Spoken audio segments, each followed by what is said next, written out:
तो उसको लाने दे चीनी सस्ती। ठीक है जी। अच्छा असद साहब, मैं गज़ा के हवाले से अक्सर अपने प्रोग्राम में बात करती हूँ, इससे ज़्यादा मैं कर क्या सकती हूँ, तो मुझे लगता है कि चलें इतना किरदार अदा कर दिया जाए। ईरानी सदर अभी दौरा पाकिस्तान, और ईरान का पिछले दिनों में जो इसराइल के साथ मामला था वो भी आपके सामने है, और ईरान को कुछ मुस्लिम ममालिक से भी शिकायत थे, गिले शिकवे थे, जिनकी एयर स्पेसिस इस्तेमाल हुई, जो कि मेरे मुताबिक बिल्कुल बजाएँ, आप भी एग्री करेंगे। अच्छा, उसके बाद फिर जब इंडिया पाकिस्तान का मामला हुआ तो हमारे जो विनिंग कमांडर हैं फील्ड मार्शल साहब वो गए और ट्रम्प साहब से मुलाकात हुई। मुलाकात का शेड्यूल जितना था उससे ज़्यादा बढ़ा के 2.25 घंटे की मुलाकात हुई, क्योंकि खित्ते में जो जोग्राफियाई हैसियत अगर मैं कहूँ पाकिस्तान की, उससे कोई डिनाई नहीं कर सकता, इनकार नहीं कर सकता। इस खित्ते में हमारी जोग्राफियाई हैसियत बड़ा मैटर करती है। चाइना के साथ हमारे ताल्लुकात, ईरान के साथ हमारे ताल्लुकात, फिर ईरान का जो मामला था काफ़ी ज़्यादा बढ़ता हुआ दिखाई दे रहा था, उसमें भी शायद हम मीडिएटर का किरदार अदा कर सकते थे। मैं जानना ये चाह रही हूँ कि जो मुस्लिम ममालिक हैं, जैसे जौहरी तनसीबात ईरान की इनको खटकती थी वेस्ट को, और अभी तक जिस तरह हम एटमी पावर बन चुके हैं, हम अंदर से कितना खटकते होंगे, अब उसका अल्लाह ईरान को इजहार करे या ना करे, किसी मुस्लिम मुल्क को ताकतवर होता ये लोग नहीं देख सकते मगरबी ममालिक, और ये एक ब्लॉक जो बनाना चाहते हैं आगे, किस तरह खुलकर ये नेतन्याहू को सपोर्ट कर रहे हैं, और मुस्लिम ममालिक जो एक पेज पर नहीं हैं, हम सिर्फ मजम्मती बयानात, करारदाद, इससे बढ़ के कुछ कर नहीं पा रहे हैं।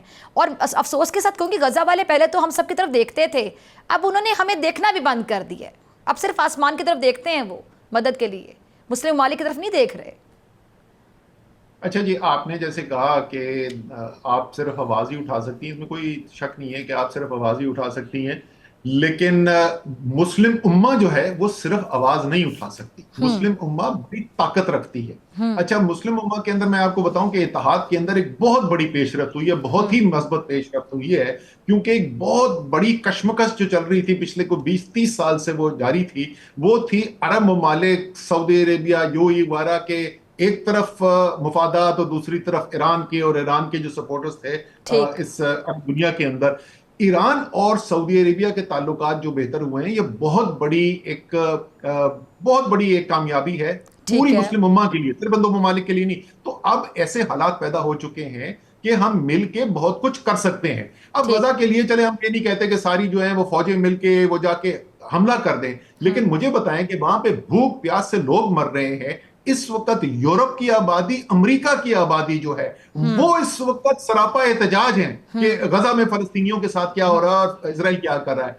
इस मौके के अंदर मुस्लिम उम्मा की लीडरशिप अगर साथ मिलके इतना भी दबाव ना डाल सके, अपनी तमाम तर ताकत होते हुए, माशी ताकत होते हुए इतना काम ना कर सके कि इतना अपना जोर डाले, अक़वाम मुत्तहिदा के सिक्योरिटी काउंसिल के अंदर लेके जाए, मैं देखता हूं कौन सा मुल्क है जो इसको वीटो करता है। तो इस बात कौन को रोक रहा है? वहां पे असद उमर साहब नहीं मारा जा सकता, तो क्यों नहीं जा रहे? मुकम्मल करने दीजिए, भूख प्यास से नहीं मारा जा सकता। चीन को साथ मिलाएं, यूरोपियन यूनियन के तमाम ममालिक के ऊपर बेतहाशा उनकी अपनी आबादियों का दबाव है इस वक्त फलस्तीन के लिए कुछ करने के लिए।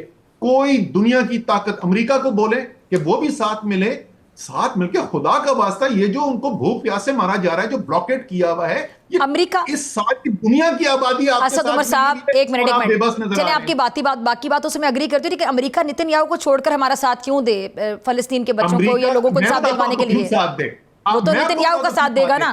जी जी, मैं सुन लेना जवाब, आपने जी प्लीज प्लीज मैं आपको बताता हूं क्यों साथ देगा जी। अमेरिका में 18 से 45 साल की उम्र के लोग जो हैं, उनसे अभी सर्वे किया गया कि इजरायलियों में और फलस्तीनियों में आपके ख्याल में कौन इस वक्त ज्यादा इंसाफ का हकदार है?